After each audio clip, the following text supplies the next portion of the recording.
So, the one constant in the universe is that children always lie and can't be trusted. Welcome to Rough Cuts, everyone!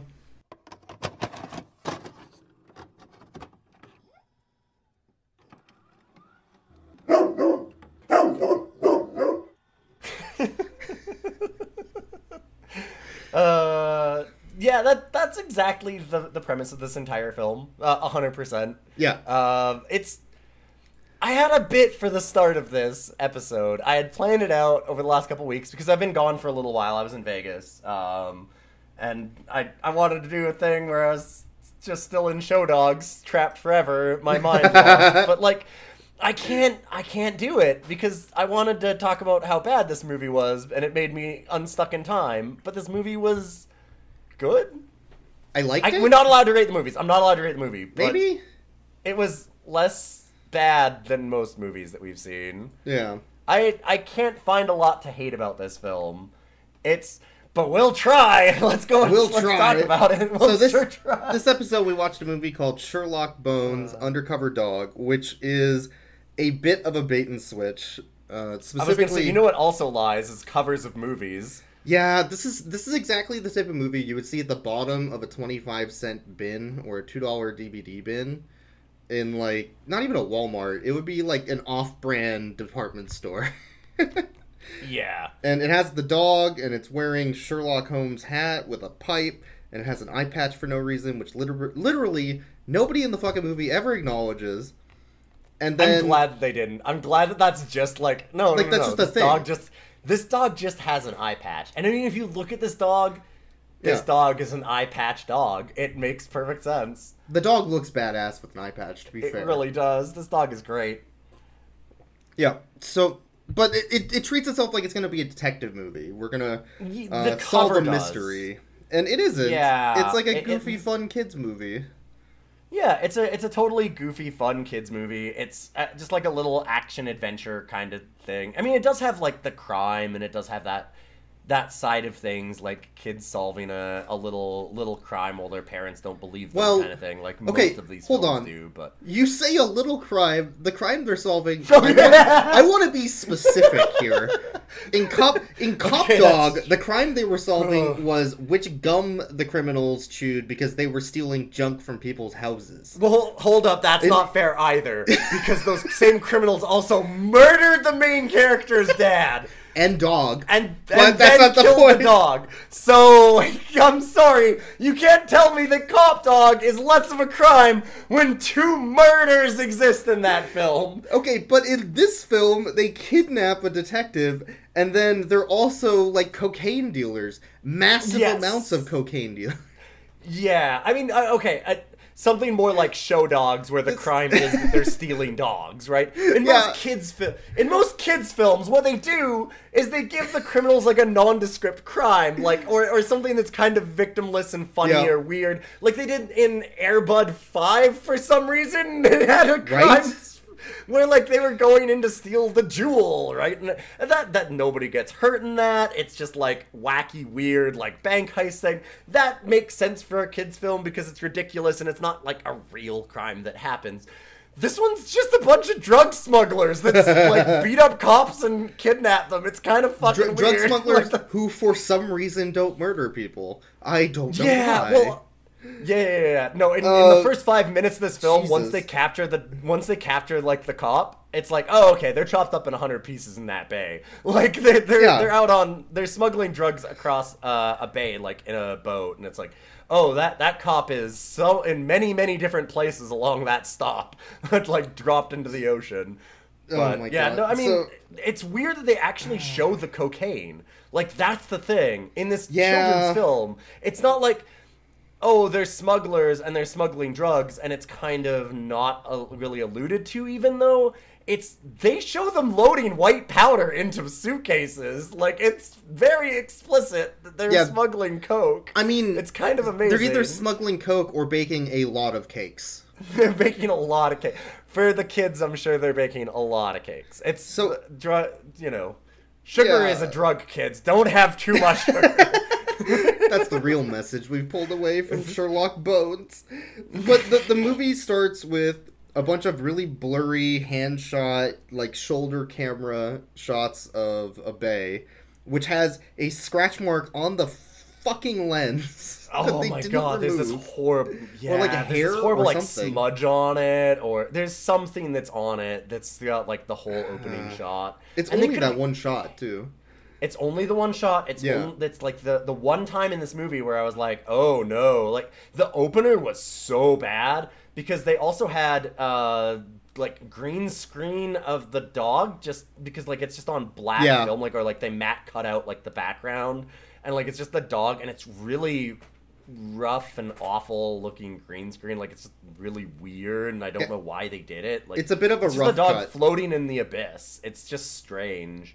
So they had that, and I was thinking that this movie was going to be as awful as it looked, but yeah, it quickly becomes a lot better. Well, because it sets the up movie characters. has an actual structure. Yeah, Yeah. The beginning of the film not only sets up characters, but it sets up situations and it sets up stuff to be paid off later.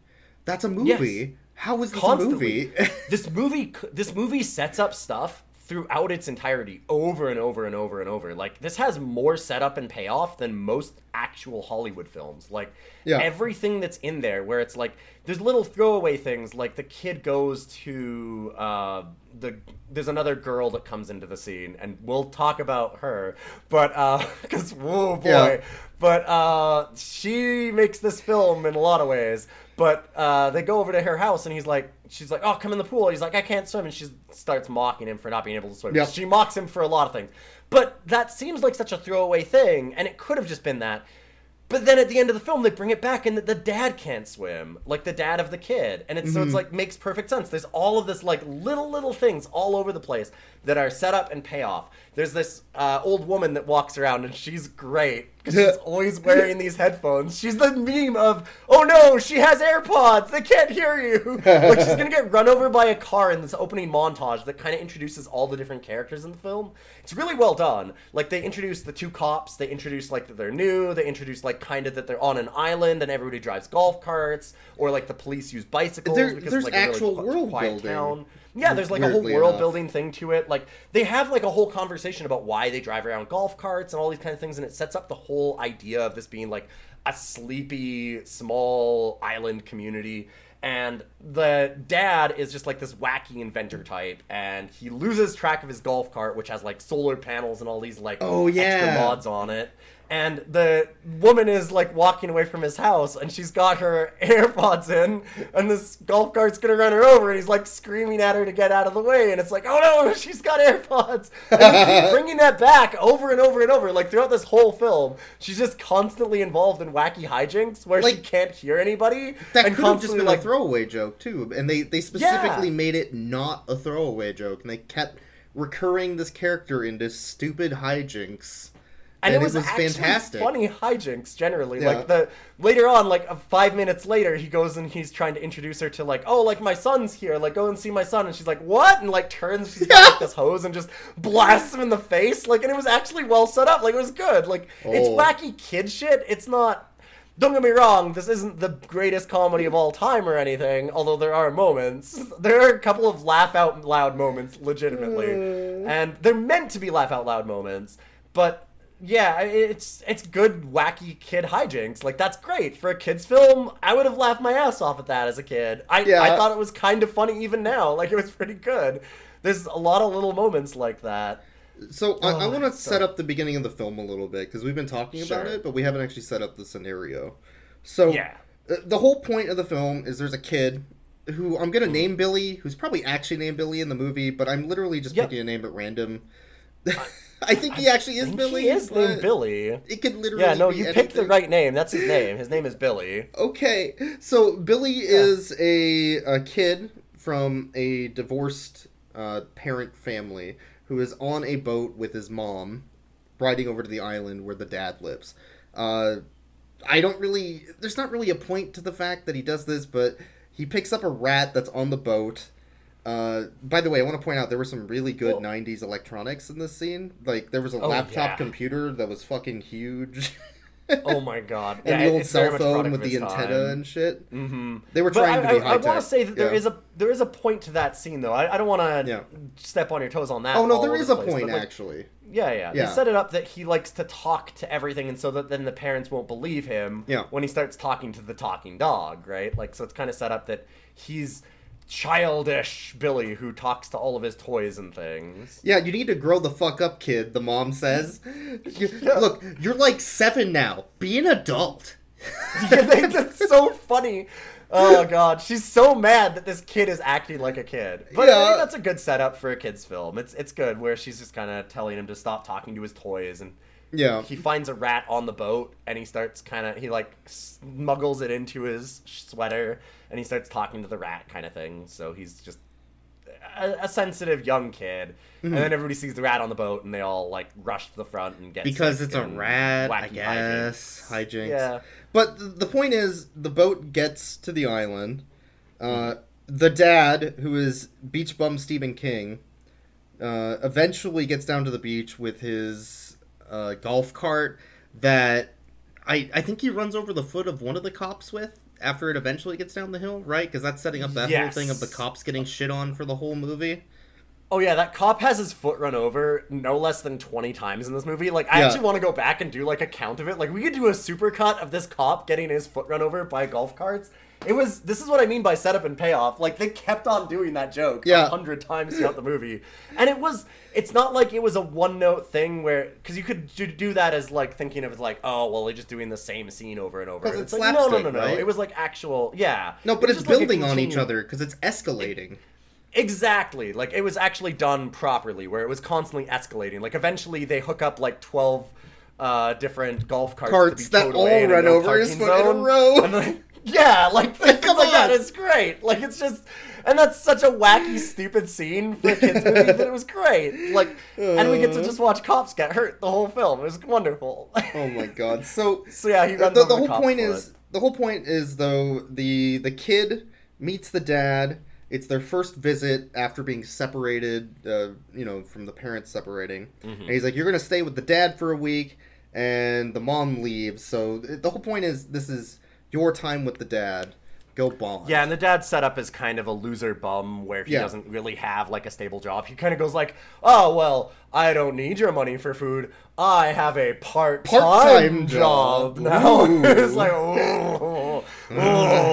But yeah, he's kind of like, oh, if I make enough money selling my toys, then I'll be able to, have you come over all the time, Billy. Yep. So there's that setup of this kid really wants to be with his dad. Kind of depressing of a setup, to be honest. Yeah, but that's kind of common for kids' films. Correct. And especially around this time and stuff. It's, like, that's a Angels in the Outfield, Free Willy, like, all those movies kind of do that same setup of, like, broken family, and you want to, like, live with the one parent, but that parent's kind of a fuck-up. And so you need to have them, become a little bit more adult. Because they have to grow together, right? Does he actually grow in this movie? I don't know if there's a payoff for that, but point being, we're introduced to the characters. Screw up, but yeah. He's not as much of a screw up as you're led to believe originally, but yeah, I don't necessarily think he has a character arc, but I wouldn't say that there's no payoff for it in a way, because it's just that he is kind of just misunderstood, right? And he just needed somebody that believed in him. Like, it's almost like more that people around him need to have a character arc. That's true. Does that make sense around the dad? Because like, it's more that he needed somebody to look at him and say, like, no, your ideas actually work. Because his ideas did work. Like, that was kind of the thing. Is that they did eventually work. Yeah. Yeah. Like, his toys and things and his inventions were actually fine. But it's just that he needed somebody to support him in that. So it was kind of more that style of thing. So he didn't really need to grow. He just needed that last little push or whatever. We also need to be introduced to the conflict, though, which is the dog, Sherlock Bones, as well as our villains. So there's, like, one really buff dude who looks like he shouldn't be in the movie, and one really weird-looking fucking guy with big ears, or something. Yeah.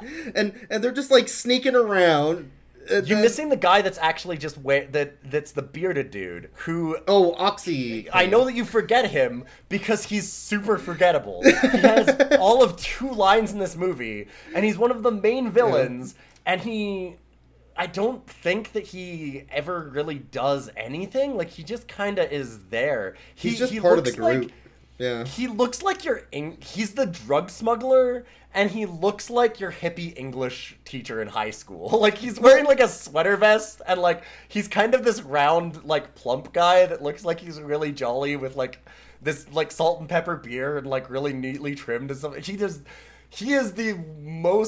He's probably the most successful coke dealer of all time, because I would never, ever, ever think that dude is a coke dealer. He looks like it doesn't make any sense. He looks like if Riker from Next Generation just took, like, a year off and just ate pizza for a year.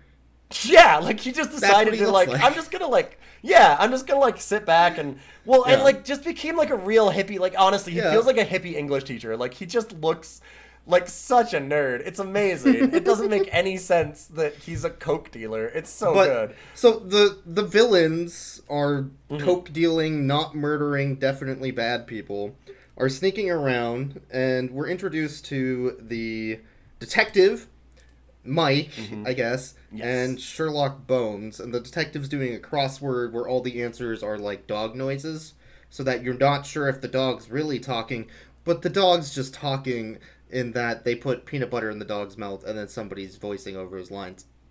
Which I actually kind of like, but... Yes. Well, I just want to say, this is how you do it, though, because all of the movies that we've watched where they have the talking dog look so awful and so unreal and super weird and creepy, and I just hate them. It's like this uncanny valley effect. It shouldn't work the way it works. And I mean, you can kind of see the peanut butter in this dog's mouth in a couple shots, but it's an actual dog just moving its mouth, and then just lip sync to it, and that's cool. Like, that was fine. It looks great.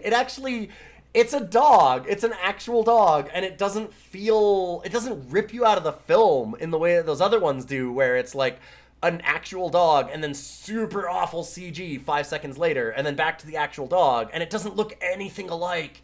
And it just wrecks the whole flow of the film. And here it's like, okay, it's kind of weird, and they use some, like, speed up and slow down stuff to get the dog to do certain things, but it works. It's not perfect, but it's way better than the bad CG that we're used to. Like, miles and miles better. Yeah, I would much rather have this, for sure. Yeah, and it's cute, too, because the dog's, like, trying to get peanut butter out of it. Yeah, the dog's like, oh, this is a really good peanut butter. This heckin' good dog is just, like, full of peanut butter the whole film, and he deserves it. This boy is a good boy. So the villains grab a plywood, like, a plank, I guess? Yep, yeah. Just sitting on the side of the road near, like, a roadwork area. The detective goes into the camper with Sherlock Bones, and then they come up behind him, shove the piece of wood in between, like, the little metal bars that are supposed to hold up the camper on the end of the truck, and blocking the door so they can't leave, and then they steal the truck, because I guess he left the keys in it, and then drive off with him and the dog. So the dog pushes up out of the, like, skylight of the little camper, and is standing on top of it in this scene where they're literally, I believe, actually literally driving down a road with this dog on top of the car. Yeah, I think that they were. Because it didn't look green screened. No, they do actual stunts in this film. Yeah, and then they drive past this, like, banner that's in the middle of the road. The dog says, "Ah, shit!" He does actually say it, too. It's not even... And to give you an idea, too, so this is a dog, this is a scruffy dog with an eye patch, this golden retriever that has a Scottish accent. Like, oh, shit. Oh, shite. Like, it's nuked by this banner. It's so good. This dog is amazing, and the way that they set that up is great. I love this film in a lot of ways. So we're introduced to Sherlock Bones. We need to get him and the dad and kid together, because that's the whole point of the movie. So the dad and kid are driving back to the dad's place in a golf cart. They almost hit Sherlock Bones, who was sitting in the middle of the road after falling down and saying, "Oh, shite," from the banner. And they pull over, and they're like, "Oh my god, is that dog okay?" And the dog, like, the person who's voicing over the dog just goes, "Ow, ow." In the most deadpan voice. Like, you're doing more emoting than the actor did. Normally this dog actually emotes, but this scene was so fucking funny. I don't know if that was like an actual decision that they made to try and make it funnier. I feel like they added it. They had to have added it after they like after they wrote the scene, after they shot it. They're like, oh, that looks really bad. Is that dog actually? Yeah. Oh, that doesn't look. So good maybe at they all. were just doing like some levity to it. Maybe, yeah. I think they added it because it's clearly an afterthought. They didn't even fucking reshoot the ow. No, but I'm just wondering if like they told them to deadpan it to make it funny, or if it was just like an accidental thing. Because there's a lot of good jokes in this that are obviously meant to be done, and I'm not sure if this one's actually meant to be funny or not. This is one of the few that I'm like, I'm not sure if it's unintentional, because it's pretty great though. It's just so deadpan. So they pick up the dog in the golf cart. They drive him to the local veterinarian, which is just the kitchen of someone's house that they could go to shoot this. And we're introduced to Lady Person and Mean Child. Mean Child. Mean Child is the best worst part of this film. She's 95% amazing and 5% real offensive. Oh my god, she is 90s offensive. She looks at the kid and she like runs into the scene. She's talking to the like, dog, right? At the time, that's why. Well, no. Yeah. Well, they're just there doing the dog thing, and then she runs in. She's like, and she starts going like, Mom, I saw all these people down at the harbor and they were all vomiting and stuff, alluding to the original scene because where of the boat. Like all the kids, because the rats and the rat on the boat and stuff. And Mom's like, oh, that's cool. And she's like, yeah, some special ed kid must have. And it's like, whoa, wait, what? And then it pans over to Billy, and then it pans over to her. Yeah, like what? Yeah, and the thing is, you're like, wow, that's super rude. Like that's really awful. But it's worse because she knew that was the kid.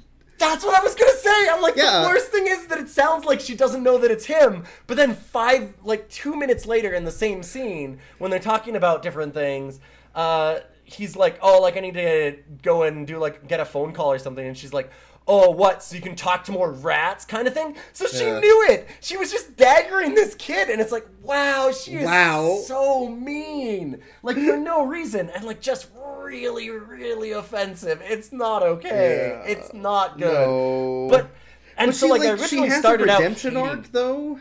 No, I started out hating her because of this, but then she becomes like she has a deadpan that rivals Leslie Nielsen. She does really some funny scenes in this that are hilarious because she is so deadpan with it, and she's really funny. But she just gets randomly really, really, really offensive for no reason, and it's she drops a hard R at one point. Yeah, she does. Yeah. She does drop some actual slurs later in the film. It's pretty. It's pretty upsetting. I think this movie's rated PG. She's so good. Yeah. Yeah, I'm sure. PG or G, yeah. Definitely. With the shite and the like, the shite is great. The actual drugs. And the hard R. It's kind of I mean, it's early 90s. It's definitely a product of its time. Like this came out in 94. So it would have been shot in 92, British. 93. Yeah. It is also, like, British, right? Like, I think that it's... I mean, it's all, like, he speaks in Scottish, and they have, like, UK badges and things, right? There's some actors that are definitely... I don't know if all of them are. So I think that it is a British film. Like, it really does seem like it is. And so I feel like it's kind of...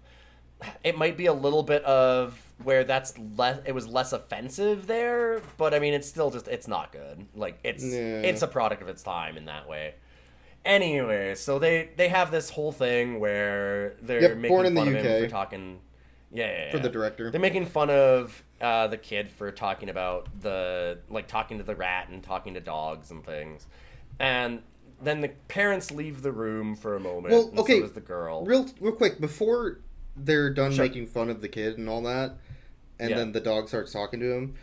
in that scene where the veterinarian is looking over the dog, there's like close-ups of like a gash on the dog and stitch marks and other gross things. But it's really funny because the kid is like, oh my god, what happens to dogs that usually are in this condition? Well, usually we put them down, and it zooms in on the dog like, oh shit! And then the kid's like, is he gonna die? Oh my god. And the dog, like, rips up and does this double take at the kid, and it's hilarious. Like, the comedic timing of it is actually great. Yeah, like it's, and they do that again a second later, where she's like the deadpan girl is like, well, I guess we'll have to put the dog down. The dog like shoots her this shade look. Like he's like giving her this look like, back the fuck up, little girl. It's great. Like, it's a legitimate joke that is actually set up and paid off and meant to be there. Like most of the stuff that we find in these films that are funny are super unintentional, and any of the actual humor is awful. I wanted to point that out because I was actually amused. Oh, I was laughing. Yeah. Like, I literally, there were about, like, 4 or 5 times in this film where I legitimately laughed out loud, and not in an ironic way. Like, just that it was actually funny. That was one of the better ones. I'd totally forgotten about that. That was really good. Yeah, so they have that scene, and then they leave, and the dog starts talking to the kid, and he goes, like, I'm a police dog. You need to call the cops for me and find my partner. He's like, I'm getting really sleepy because she gave him, like, morphine or something. Yeah, because of the pain, Yeah, so then he gets a phone and dials 911, and this dog starts, like, trying to say things into the phone, but he's too sleepy, so he falls asleep, and then 911 is there, and they're like, yeah, what's up, kid? And he's like, and the kid's like, my dog's 10. telling you to... Yeah, he's like, help. He's like, I'm 10, and this dog told me to call you about a kidnapped officer. Which is a good setup, really. Yeah, no, this is a good job. So what they do is they have it so the kid does that, and then when they go back to the house, some police officers show up, and they go, you dialed 911, didn't you? And the dad's like, no, he didn't do that. Did you, Billy? And Billy's like, oh, kind of. And so then he gets in trouble, and it sets up this whole thing where then they go, like, the dog asks him again, well, like, you need to call 911 for me. And he goes, I can't. Like, I got in trouble for that. They're mad at me and they don't believe me. If we call 911, they're just going to yell at me. Which, that's a great setup for why they can't just go to the police and solve the whole thing immediately, right? And they also need to set up... good setup of that. They also need to set up why the dog won't just talk to, like, the adults in the room. And it's because he won't talk to adults, because then they're like, oh, a talking dog, that's fucking weird. Which, fair. And he only talks to kids because nobody fucking believes kids, which is straight up what they say. Yeah, exactly. Like, so, they like, said that's he's like, fair.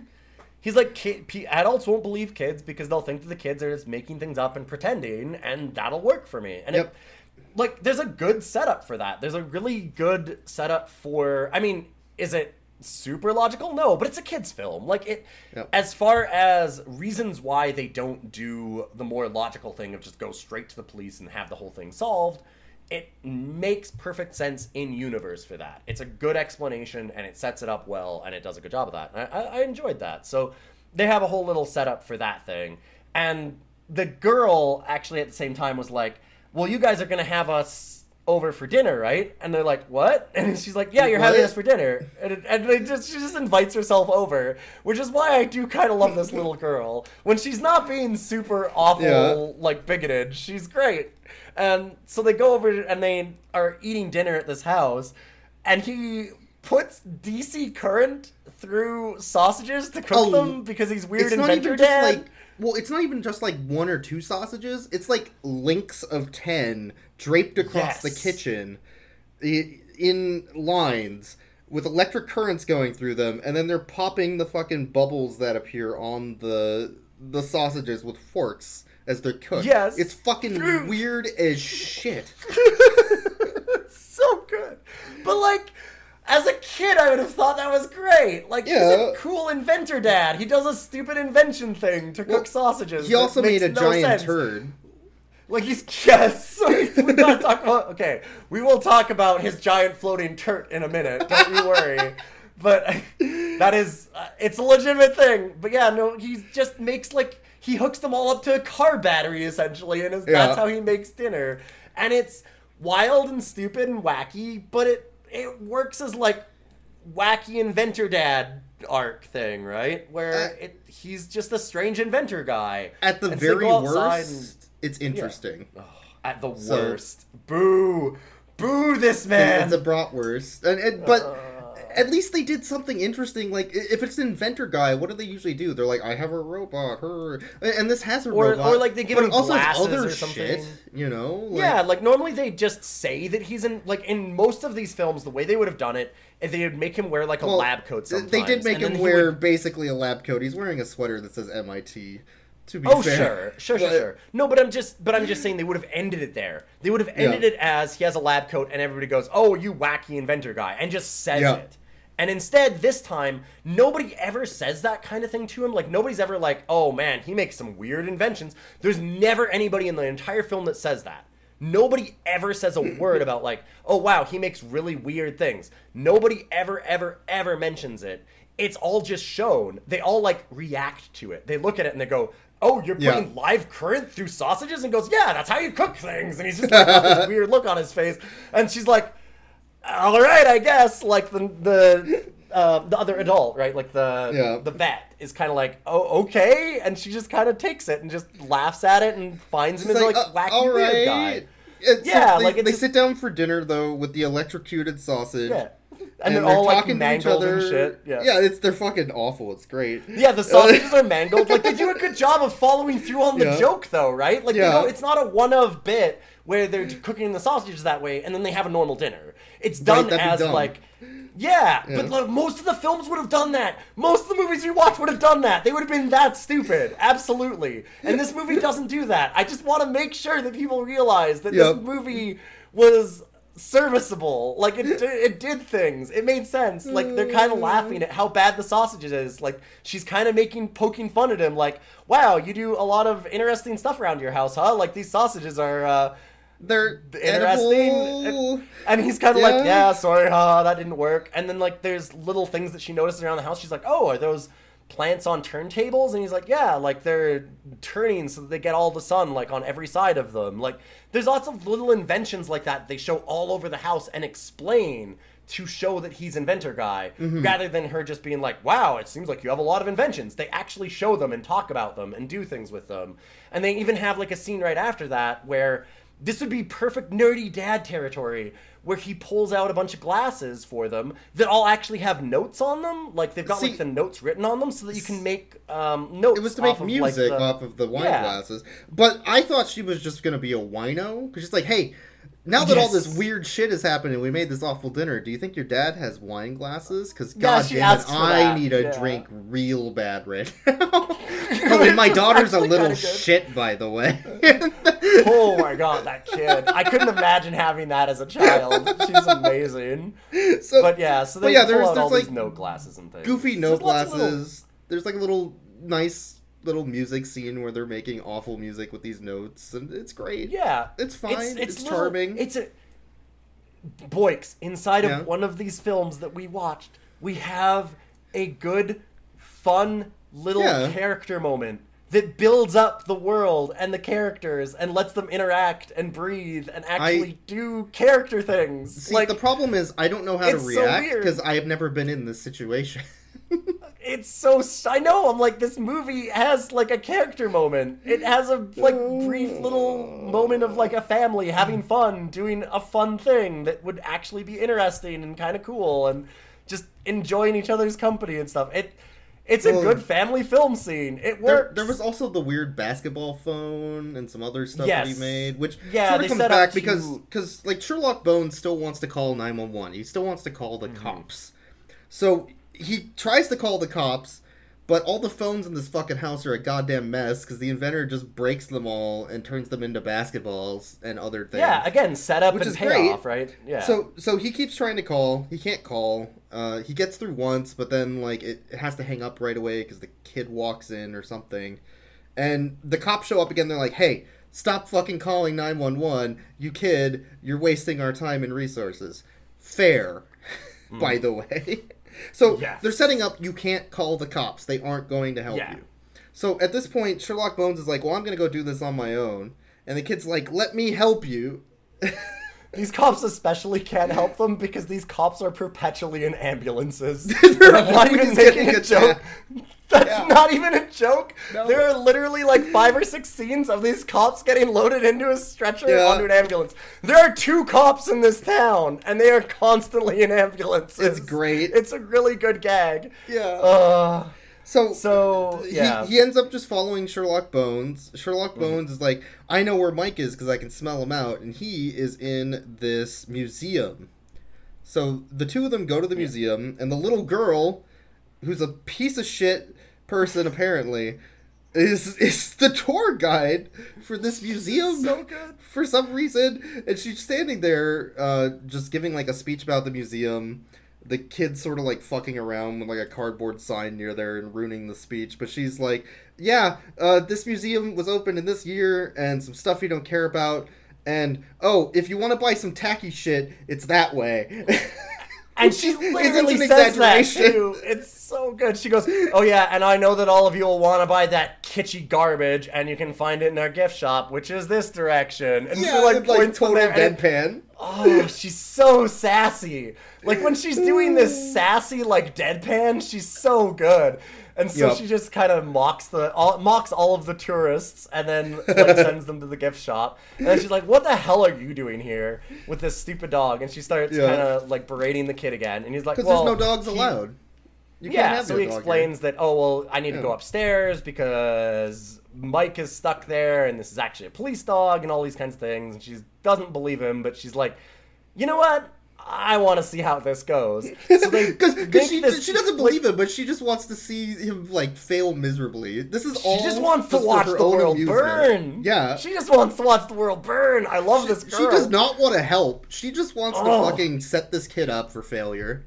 Oh yeah, exactly. Like 100%. She is not there to watch him succeed. She is there to watch him fail. Like she is, and she sets it up that way too. Like it's really well done. It's so good. So she's like, "All right, well, here, I'll get you into the top floor." And she like runs in. She's like, hey, everybody, all right, follow me. And she's like tries and gets all the tourists in with her. And then she gives the kid a disguise to wear glasses and have like an umbrella that they've painted up to be like a blind person's walking stick. Yeah. And like make this kid blind for some reason. I think that she was doing it just for like to see if she could make the kid do it. I think it was just for laughs for her own sake, but it was also like so they had an excuse to get the dog in the building, I guess. Yes. Yeah, I think that honestly my headcanon reason for it is that she's just a little shit and wanted to see if she's like, "Hey, I bet I can make this idiot pretend he's blind." One other constant in this movie is that kids are assholes. Oh, so yeah. That rings true. This is the most...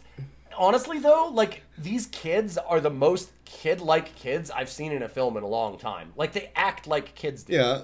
They do a good job of that, where, like, all the kids... Because, like, this kid is pretending to be blind at the back, and these two other kids go up to him and start, like, making faces at him and shit. And like, their parents their hand in front of his face. Hey, yeah, and they're like, "Don't do that kind of thing." And they're like, "What? You can't see us." And it's like, "Yep, that's children." Yeah, there you go. There's an 8-year-old. They nailed it. Yep. And it's like, yup. But he goes upstairs and they start searching around and they find the cop hidden in like a back room kind of thing. But then they kind of sort of need to rush out of there because the muscle guy is coming in. Which, before by the way, out, though, it is important to note, we're talking about the kids being jerks. There's also a scene as he's sneaking up to the door where the detective is. He's sort of like sliding across the floor with the dog pulling him. Those two. Well, it's not. That's later on. No, Isn't that's that after the same this. Scene? No. It's when he's escaping. It's when he's escaping. I was gonna get to that. That's a very important scene. I'm not skipping that part. That's the best scene in this movie. So they find the detective. They see Muscle Guy coming towards them, and Sherlock Bones goes, "Oh no, it's the man with no neck." and so they run off, and so he's dragging the kid across the floor, and they're having like a wacky hijinks things where everybody sees them because they're crashing into things. And then the two kids go, "That's not a real blind kid, is it?" And she kind of like shrugs, and they're like, well, that's not a real seeing eye dog. And she goes, "He doesn't know that."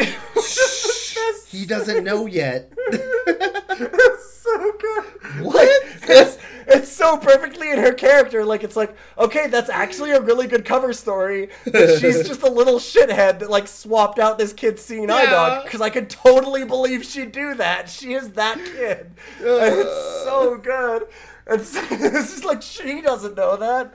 It's amazing. Like, that was a legitimately funny joke.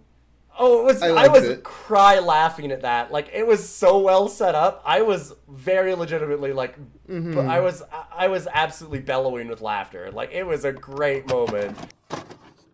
Oh, miss, that's not a real seeing eye dog. Shh. He doesn't know that. And then he falls down, and the kids come over to him again, and like are trying to like get him to break to see if he's actually blind. So they're doing like stupid faces in his face again, and it's just it's so wacky. So they run away and they get out, and he's managed to get the cop's badge. Yeah, because the cop badge manages to like get his badge out of his shirt like somehow while he's tied up, and then kick it out the door so that the kid can go to the cops and show, hey, no, look, there is actually a cop stuck in the back. But as he's escaping, but as he's escaping, he ends up like getting knocked over and dropping it into the water in the ocean. So now this badge is gone. So they, again, kind of have set up payoff. He runs down to the cops, and he's like, no, there's actually a guy that's trapped in the museum here, and he's in the back room. And they're like, well, why should we believe you? And he goes, well, I've got his badge. Well, I did. And it's, And then for some reason, though, this is the weird part, was the cop's like, yeah, okay, kid, I don't give a shit.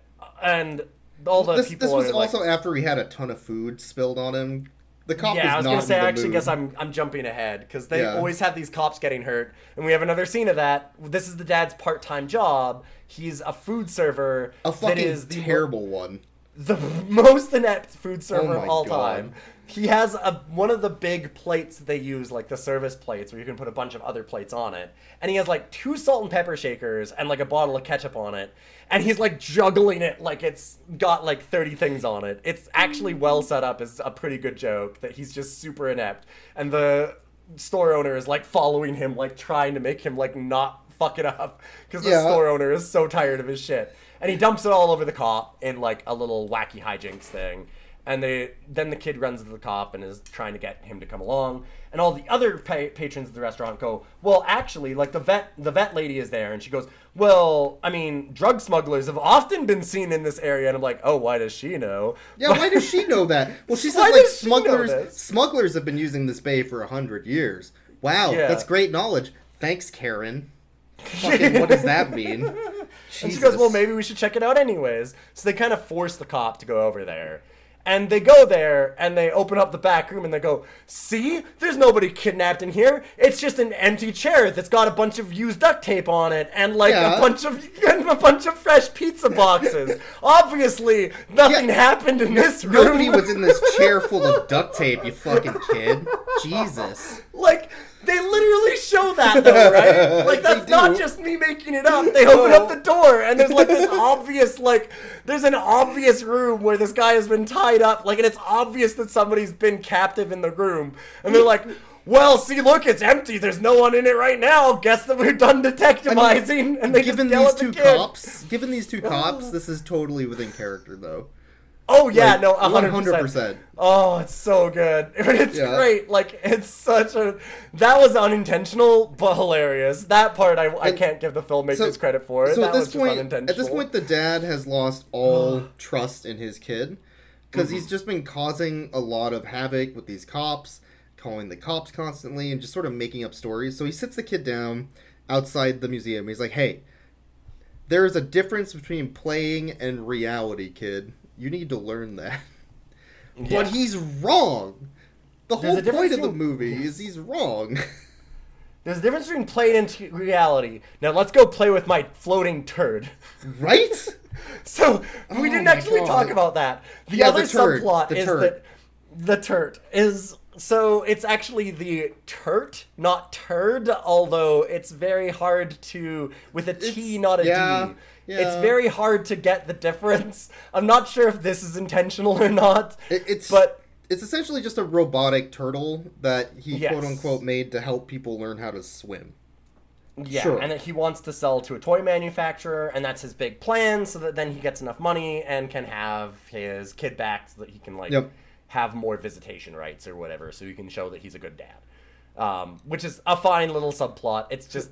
Why is it a turd? It's so on the nose. And it's like short for something. It's like terrible underwater rescue turtle or something. I don't know. Yeah. Something like that. Like it's got some kind of name for it, which is why it's shortened that way. It's just so they can make a turd joke, but I'm okay with it.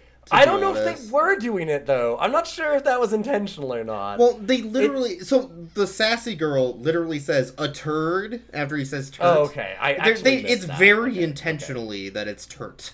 That it's turd. Okay. But the point being, he has a robotic turtle. That will come up later, because they actually set up the film properly. Yeah, it has setup and payoff. All of these subplots come together. So we found out the cops are never going to help this family. So Sherlock Bones comes back to the kid, and they decide they need some additional help. So the kid's like, hey, that girl who's kind of a sassy jerk and is very mean to me can definitely help us out. You just have to talk to her so that she believes you, because she thinks I'm making this up, that you can talk. Mm-hmm. So they eventually, I guess he eventually just talks... Sherlock Bones. This is at the poolside thing. This is you're skipping another one of the really good comedic scenes. Which is an intentional comedic scene. Oh yeah, okay.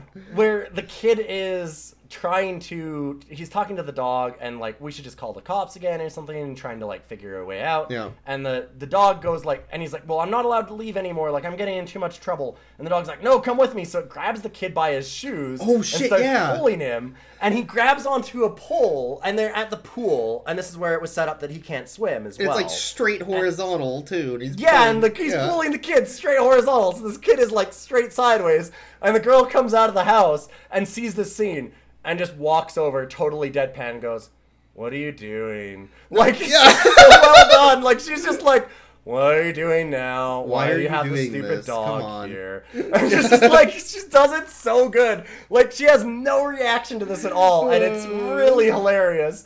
And he's like, no, it's my talking dog. You need to talk to her. And she's like, okay, sure. Whatever, kid. Yeah, so they have this little scene where the dog starts talking to her, and she doesn't believe it at first. She says it's ventriloquism, and she hits the other kid for a minute. She like smacks him on the head. She smacks him pretty good. Hard, she gives him a good clock. Jesus. Yeah, she does a pretty good clock on his head. But then the dog keeps talking. You can actually see. This scene is where I actually noticed that there is actual peanut butter in his mouth. It's pretty great. So yeah, there's peanut butter in his mouth during this, and you can see it. And he's doing like this song. He starts singing the Star Spangled Banner, which is really but he fucks it up. I was gonna say, that was the weird part. I was like, wait, this is a UK show with a like Scottish dog. Why is he singing the Star Spangled Banner? And then he starts like making up lyrics to it, and he goes, I don't know, some shit like that, I guess. And I'm like, okay, that's a good joke. Never mind. Like the dog's drunk. And he's like, I don't fucking know, I don't know this shit. Whatever. It's some stupid American song, and it's great. It's so good. Like, there's so many little things like that this film you go like, that's really dumb. Why would they have them do that? And then the show itself goes, that's really dumb. Why would they do that? And like kind of pokes fun at it and does a little thing. Yeah. So like it's a good little jab. It's good setup and payoff. It's kind of funny. So the golf cart, I guess, was it damaged when it rolled down that hill? It must have been. Yeah, so it's got like a bunch of damage. It's like returned from it's returned from wherever it was being repaired with like wooden planks on the side of it and stuff, like very cheaply and shittily fixed. Yes. And the guy's like, hey, where's your dad, kid? I brought the golf cart back. It's been fixed. And the dog's like, oh, I'll sign it. I'm that kid. What are you doing? Shut up. I need this golf cart. I'm about to do a crime. Yeah. It's so good. So the kid signs it. They get the golf cart. And Don't be a snitch, the kid. dog jumps into the driver's and then the dog jumps into the driver's seat. Like, get in, kid. We're driving. Yeah, and the little girl, like, she goes along with this so well the whole time. Like, she immediately, like, she's like, don't snitch. She's like, shit, we're doing crime. Involved. I'm in. She is so ready for crime. It's great. Like, this little girl just wants this crime so bad. And he's like, I'll drive. And she's like, well, you can't reach the pedals. And he's like, you'll do the pedals for me. And she goes, oh, hell yeah, I will. And this guy, this boy's like, oh my God, please no. And she's like, no, this is great. I'm ready to do a crime. Yeah. Like, she's so And then Billy's like, but dogs can't drive. Billy, there's no law against dogs. Yes, she actually says it. She actually says it. She's so good. I forgot that she actually has that line. Fucking idiot. Get in. What? That's also cute as shit. I'm driving. I'm fucking driving. Billy, there's no law against dogs. You fucking moron. You buffoon. You total You ignoramus. Well, and then is this where she actually drops the hard R? She does. This is where she drops the R, and I hate it. And we can go on now. We'll just move on. Like, why did they ruin her? They ruined her in such horrible ways. Because she's 95% the best character I've seen in almost any film. Like, she's hilarious, but then they make her do a couple of slurs for no reason, and it's super uncomfortable. But this is also the scene where they're driving by. The cop is reintroduced again, because this cop's in, like, every other scene. And he's standing on the side of the road where all these golf carts have been parked in a spot where it says no parking. It's like, oh, tow them all, to the guy in, like, a tow truck. Yeah. So he hooks them all up to his tow truck, and I think, like, another dog or something runs in from the lady with the earbuds. Yes, it's the lady with the earbuds, has her little Pomeranian, which is a very, very cute dog. And the other cop is there with her, like, he gives her a present of a dog leash. And the dog runs around them and gets them all tangled up in the leash, and then runs onto the golf carts. And the guy is distracted by the dogs, so he's trying to get the dogs out of the golf carts, and he steps where he shouldn't. So then the golf carts start moving, and they run over his foot again, because they constantly have this cop going into ambulances for getting food spilled on him. This is where they run over his foot with, like, 10 golf carts. Yes. This is where they escalate it a lot. They've had a bunch of little scenes here and there where, like, they have him randomly getting his foot run over by people. But then it happens again here, like, 10 different times. And they... the cop yells, like, really loudly because he's been run over by 10 golf carts in a row. He's screaming. Because of this dog. And as he's screaming, the dad's on the beach playing with his TURT. And... because he's setting up because some toy company guy executive's coming out to go look at his toy and see if it's something that he wants to market and sell. To look at his floating turd. He's sitting there... Yeah, his floating turd. So he's toying with the TURT on the beach. He hears the scream. He runs over to see what's happening and leaves the turtle there on. And it moves itself off of the beach into the water and gets, floated away by the current. Yeah. Which is bad, because then when the dad comes back, the inventor's like, hey, I'm here to see your turd. And it's gone. Yeah. So that whole thing is like, oh, shit, now I'm going to be a bad dad because I can't make any money. Yeah, so we have the low point kind of thing. At the same time, one of the villains figures out a really smart little scheme where they show that he's at a dog engraving thing, like where they engrave, like just an engravers, where they engrave like dog tags. Yeah. And they actually have that, and he gets engraved dog tag that says like his boat's name on it, and like has like a dog name and all this kind of stuff. And then he goes and makes a makeshift like noose like they do for dog catchers. And while the kids are trying to, like, snoop on the boat, he catches the dog and then quickly throws the collar on it. So when the cops show up and they're like, no, they're stealing our dog, he goes, no, look, it's got my tag on it. Like, this is my dog. I'm really sorry that it's got off leash. I'm glad that we found him. I really like the... Totally good plan. Yeah, it's a great plan. To be honest. Yeah, and the cops are like, oh. As the dad points out, like, how do you know whose dog this is? We literally just found a dog in the street. It has his tag. It has to be his dog. Yep. And, like, yeah, of course. That's how that works. That's logic. Yeah. There's fucking logic in this movie. It's really well set up and done. There is fucking logic in this movie. I know. It's great. The dad's like, hey, this has to be that man's dog. It's literally a collar with his name on it. You don't have any proof otherwise, kid. And then the girl's like, hey, wait, didn't we have proof? Yeah, we had that badge. Where is it? And she's like, oh, it fell into the ocean. I dropped it. Hold a minute, yeah. Oh, I'll go get it. Which is just kind of Deus Ex Machina in here a little bit. Oh, okay. But, like, they did kind of have this thing where they had snuck on a boat and things, and she was wearing a wetsuit, so I guess that they kind of set up that she swims and knew where it was. She goes and finds the badge in the water. She picks up the badge, runs back, and she's like, see, look, he wasn't lying. There's the cop's badge. And the dad's like, ah, shit. Now what? Yeah, so he joins them on wacky hijinks now. So they're out, like, with binoculars, looking out and, like, spying on Muscle Guy, who Muscle Guy in every scene now, from here on out, every single time. He's lifting weights. He's always lifting weights. He is literally never not lifting weights for the rest of this movie. It's great. Like, they have chase scenes, and he's lifting weights. Like, it's great. It's so good. So they're watching the guy lifting weights on this boat, and he's like, okay, well, that's the boat that they're on, kind of thing. and then he picks up a phone and he starts talking to somebody kind of thing, or like talking. And so they pass the binoculars down to the shop owner where they're on like the top of the shop, and he's like telling them what they're doing, and we're like, what is happening here? And then but like, again, I just want to use that as a setup for why this movie's actually good in a way, because that you're kind of looking at it like, what? This is silly. Like, why does this random dude suddenly start being involved in this? But the two guys that are there, like the dad and the son, also do the same thing, because the girl passes them down to him, and she goes, oh, well, like, this is Gert. We know that he can read lips. And they're like, oh, okay. Like, because she's kind of like the island. Okay. Yeah, like she's, well, but like, it's set up that she's like a regular on the island. The local who knows what's happening. Yeah, and it's kind of done just like That's fair. in this way where they're kind of like looking at her like, why are we listening to this guy? And she goes, oh, well, like, everybody knows this guy. Like, it's kind of done as like a wacky thing where, like, yeah, we know this is wacky and weird, but I mean, hey, I know all the locals. This is the local guy. So he's my guy. He's my guy that helps me with his lips. It's weird, but it's fine.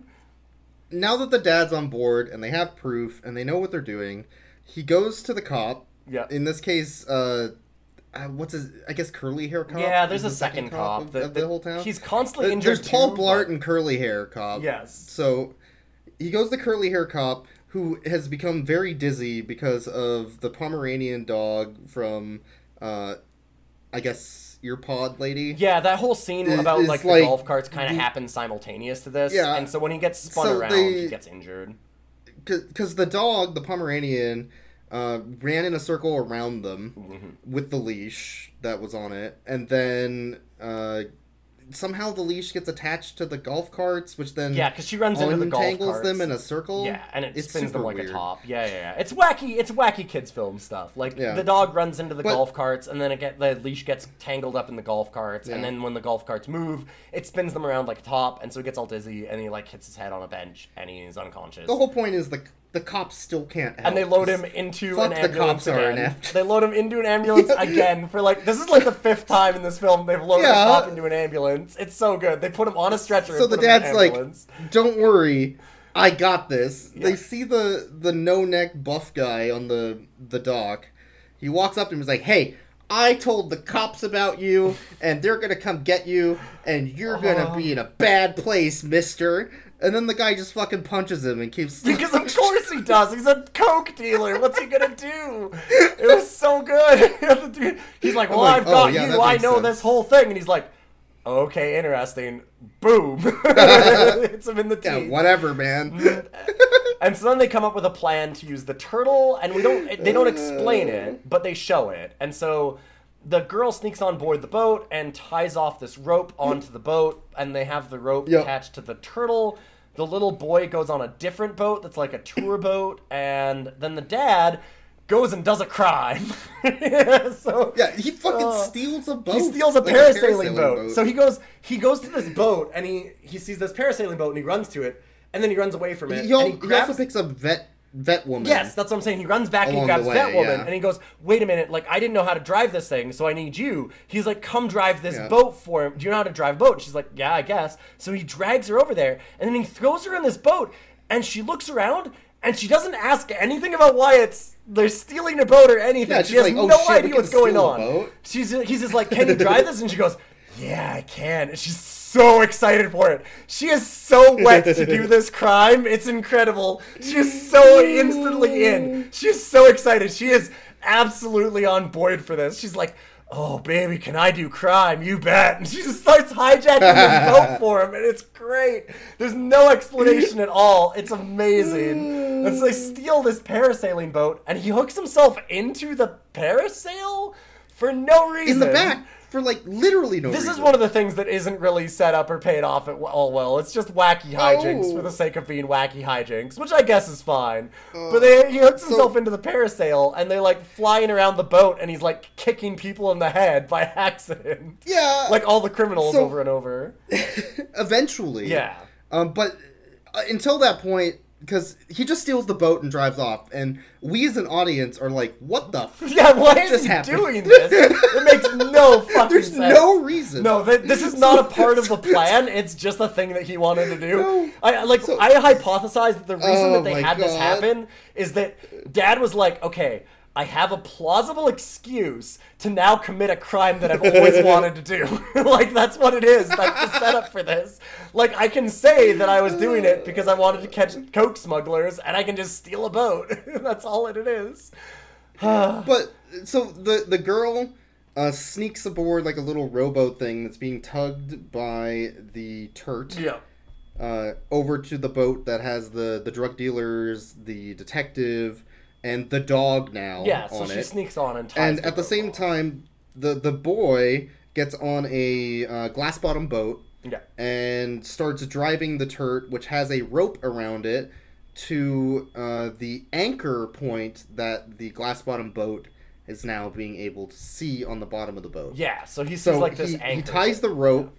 He ties the rope around the anchor. At the same time, the girl sneaks aboard the boat, gets the dog and the detective, and ties the other end of the rope to the boat. So the boat has been anchored at some point in the ocean somewhere. Yeah, which is smart. Right. Like, yeah, they've basically, they've made an anchor on this boat that the villains aren't aware of. And so that's kind of a smart little thing. So then that's a way for them to escape. The dog picks up the towel from No Neck Buff Man, throws it off the boat, says, fuck your towel. to distract him. Yes. He goes down to try and, like, get the towel out of the bay, and the kid and the detective and the dog all jump back into the rowboat and start trying to row away because they've done their crime. They saved the day. Yeah. But they forgot at this point, and they didn't forget because this is actually part of their plan, but the captain and all the other people were like, oh, we'll just drive them over with our boat. Our boat's huge. They're in, like, a little shitty rowboat. Yeah. Duh. And this is where the anchor comes in, because then, of course, the anchor snaps. Like, and this is all while they're being parasail kicked by the dad. Yeah, the dad keeps on, like, flying around boat. and parasail kicking all the people on the boat, which is great. It's so dumb. It's really stupid, but, like, it's wacky kids film. It's fine. It's fine. It works. It's dumb. It's really silly, but, like, they deserved it. They deserved a moment of just wacky hijinks. So the boat goes after the rowboat. It does, like, capsize their rowboat. They all fall into the water. But then the anchor point gets reached, and the boat is still going at max speed. Yeah. So what happens is it ends up going in a circular motion around where the anchor is at a very fast speed, to the point where all the villains get pulled to the back of the boat and are holding on for dear life to not fall into the water. And then it cuts to a scene a little bit further away where you can see the boat, and there are just 3 fucking mannequins. There's 3 dummies. On the end of the boat. Yeah, there are 3 dummies, both metaphorically and literally, hanging off the edge of this boat.